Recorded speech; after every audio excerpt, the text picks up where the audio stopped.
हैं। उम्मीद करते हैं सब लोग अच्छे होंगे, अपनी स्टडी अच्छे से कंप्लीट कर रहे होंगे।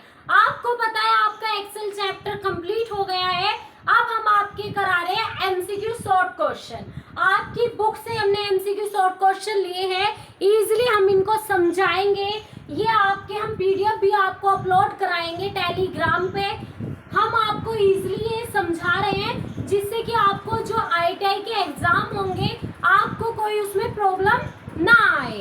तो ध्यान से देखिए, आपका फर्स्ट क्वेश्चन है एमएस एक्सेल किस प्रकार का सॉफ्टवेयर है। आपसे एग्जाम में 4 ऑप्शन दिए रहेंगे। 4 ऑप्शन में से आपको चयन करना है, चूज करना है कि हमारा 4 ऑप्शन में से राइट आंसर क्या है। एमएस एक्सेल किस प्रकार का सॉफ्टवेयर है, एप्लीकेशन है या एक्सेल है या ऑपरेटर है या स्प्रेडशीट है। तो आपका राइट आंसर होना चाहिए स्प्रेडशीट। एमएस एक्सेल किस प्रकार का सॉफ्टवेयर है, तो आप ये क्लिक मत करना कि एप्लीकेशन है। बात करते हैं एक्सेल में फॉर्मूला किस चीज से शुरू होता है। हमें कमेंट करके बताएं। आप इतने दिन से एक्सेल सीख रहे हैं तो कमेंट करें हमें, एक्सेल किस चीज से शुरू होता है। प्लस से शुरू होता है क्या, प्लस से, मल्टीप्लाई से, डिवाइड से या इक्वल से, किससे शुरू होता है, या डायरेक्ट हम फॉर्मूले को ऐसे ही लिख देते हैं। जल्दी जल्दी कमेंट कीजिए। हाँ जी, इक्वल से, या right answer equal. Equal equal से हम शुरू करते हैं। तो बहुत अच्छे से आपने जवाब दिया है। नेक्स्ट क्वेश्चन का जवाब दे। एक्सेल में सबसे छोटी इकाई क्या कहलाती है। एक्सेल में सबसे छोटी इकाई क्या कहलाई जाती है। आपके पास 4 ऑप्शन है। 4 ऑप्शन में से आपको चुनना है कि रो या कॉलम या वर्कशीट या सेल। तो राइट आंसर आपका क्या होना चाहिए, सबसे छोटी इकाई हमारी सेल होती है। बात करें एक्सेल में रो किससे दर्शाया जाता है। आपके पास ऑप्शन आया है एक्सेल में रो किससे दर्शाया जाता है, तो आपका राइट आंसर होना चाहिए नंबर से। किससे, नंबर से। वेरी इंपॉर्टेंट है। लास्ट ईयर ये आईटीआई के एग्जाम में भी पूछा गया था ये क्वेश्चन, तो ध्यान से देखो। एक का क्वेश्चन वेरी वेरी इंपॉर्टेंट है। एक्सेल में कॉलम को किससे दर्शाया जाता है। अभी हमने बात करी थी रो को, अब बात करते हैं कॉलम को। तो कॉलम हम लेटर से दर्शाया जाता है। लेटर्स। राइट आंसर लेटर से दर्शाया जाता है। हाँ, सभी के राइट आंसर है। Okay, good good. Sum function use. Sum function use मतलब सम का हम क्या क्यों यूज करते हैं। सम फंक्शन हम क्यों यूज करते हैं, गुणा करने के लिए, औसत निकालने के लिए, जोड़ करने के लिए। तो आपका राइट आंसर होना चाहिए, जल्दी जल्दी, यस, जोड़ करने के लिए।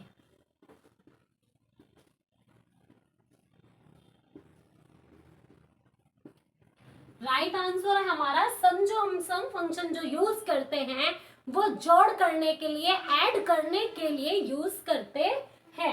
एवरेज फंक्शन का उपयोग। अब एवरेज का बताइए, एवरेज हम क्यों यूज करते हैं। औसत के लिए करते हैं, डिवाइड के लिए करते हैं, मल्टीप्लाई के लिए करते हैं। सम का तो आपको पता लग गया, तो औसत हम एवरेज का बताइए। तो एवरेज का हमारा है औसत। औसत निकालने के लिए फंक्शन यूज करते हैं।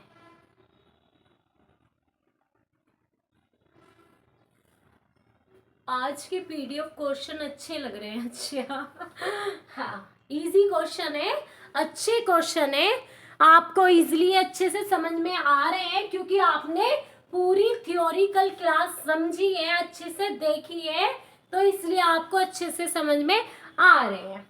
एक्सेल इतना हार्ड नहीं है। अभी आपकी हमने थियोरिकल क्लास कराई है, डेली हम आपकी प्रैक्टिकल क्लास कराएंगे। आपको ज्यादा इजी समझ में आएगा।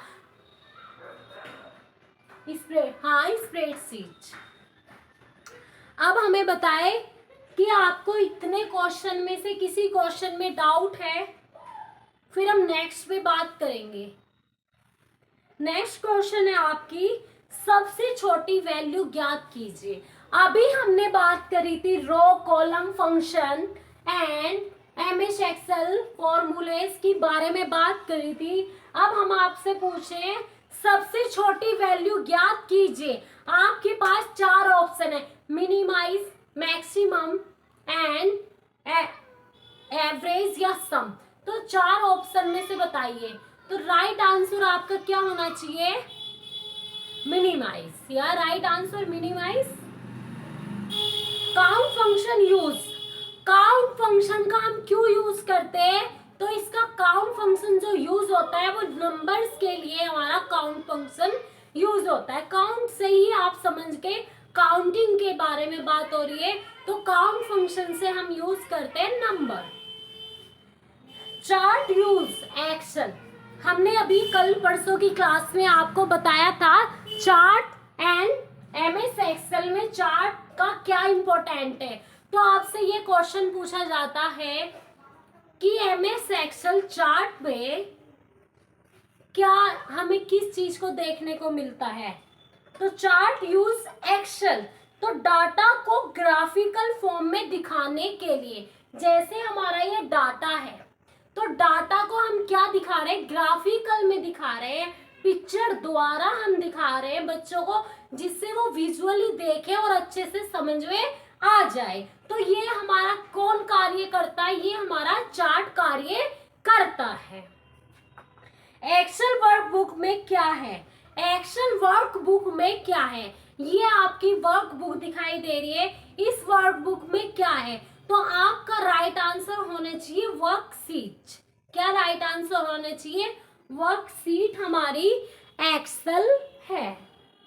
एंड हम आपसे बात करें, ये भी क्वेश्चन काफी बार आता है आपका कि एक्सेल का एक्सटेंशन बताइए। तो राइट आंसर आपका क्या होना चाहिए? एक्सेल का extension dot x L x. तो ये क्या है हमारा? एक्सेल का एक्सटेंशन नाम है ये dot x L x S. तो ये हमारा एक्सटेंशन, थोड़ी मिस्टेक हो गई है, सॉरी जी। अब ठीक है, नोट कर लीजिए आपका एक्सटेंशन। तो आज हमने आपके 7 क्वेश्चन ये 5 क्वेश्चन ये एक्सटेंशन हमने आपके काफी क्वेश्चन क्लियर कराए हैं। अब 2-3 चीज और ध्यान से सुनिए कि आपसे ये क्वेश्चन पूछा जाता है कि आपकी एक्सेल सीट में रो कितनी है। तो आपके पास 4 ऑप्शन दिए गए हैं। जब हम एक्सेल चला रहे हैं तो उसकी पूरी जानकारी हमें होनी चाहिए, कितनी रो है, कितनी कॉलम है, कितनी सेल है, कितने इसमें कॉलम यूज हो रहे हैं, कितनी वर्कशीट है। तो ये सारी चीजें हमारे पास होनी चाहिए। एक्सेल किसने डेवलप किया, कब सबसे सर्वप्रथम आया, वो हमने इंट्रोडक्शन में आपको सब कुछ बता दिया है। अभी हम आपके एमसीक्यू क्वेश्चन क्लियर करा रहे हैं। तो रो है आपकी 10,48,576। 10,48,000 इधर लिख देते हैं, 10,48,576। ये आपका राइट आंसर है। 10,48,576। ये आपका राइट आंसर होना चाहिए। 10,48,576 हमारी क्या है? रो। कॉलम कितनी है हमारी? 16,384। 16,384 ऐसे समझिए। हम इसके आगे लिख देते हैं रो। कॉलम का सी बना देते हैं, समझ जाना। रो हमारी 10,48,576 है एंड कॉलम हमारी 16,384 है। लास्ट कॉलम थी हमारी XFD, लास्ट कॉलम XFD। ध्यान से सुनना, हाँ जी ध्यान से देखिए, हमने सारी चीजें आपको क्लियर करा दी है कि रो कितनी है, कॉलम कितनी है, लास्ट कॉलम कितनी थी आपकी। तो ये पीडीएफ के क्वेश्चन है, बुक के आपके क्वेश्चन है जो काफी बार एग्जाम में पूछे जाते हैं, बार बार एग्जाम में पूछे जाते हैं। वही क्वेश्चन हमने आपके सामने डिस्कस किए कि आप इनको देखो, समझो, साथ के साथ आपके आईटीआई एग्जाम की प्रिपरेशन होती चली जाए। एमएस एक्सेल किस प्रकार का सॉफ्टवेयर, ये हमने आपको क्लियर करा दिया। एक्सेल फॉर्मूला, सबसे छोटी इकाई, एंड मिनिमाइज कौन सी, काउंटिंग क्या है, सारे क्वेश्चन हमने क्लियर कराए गए। आज हमने आपके 20 से 25 क्वेश्चन क्लियर कराए हैं। नेक्स्ट आपका चैप्टर चलने वाला है थोड़ा रुकिए,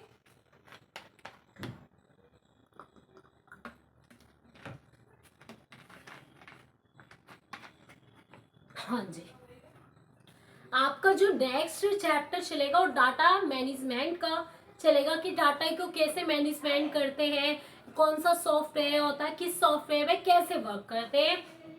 पहले हम इसकी आपको प्रैक्टिकल क्लास कराएंगे एक्सेल की, देन उसके बाद हम आपको फिर से थ्योरी करके लेके चलेंगे। पहले हमने आपको थ्योरी एक्सेल पढ़ाया, थ्योरी एक्सेल कराने के बाद में हम आपकी कल की क्लास में जो होगा वो प्रैक्टिकल होगा। प्रैक्टिकल को हम अच्छे से समझाएंगे। जो बच्चे नए जुड़े वो चैनल को सब्सक्राइब करें, लाइक करें, शेयर करें, कमेंट करें। कुछ भी समझ में नहीं आता आप हमें कमेंट करें। Okay class, thank you, Radhe Radhe. आज की क्लास हम यहीं पे समाप्त करते हैं।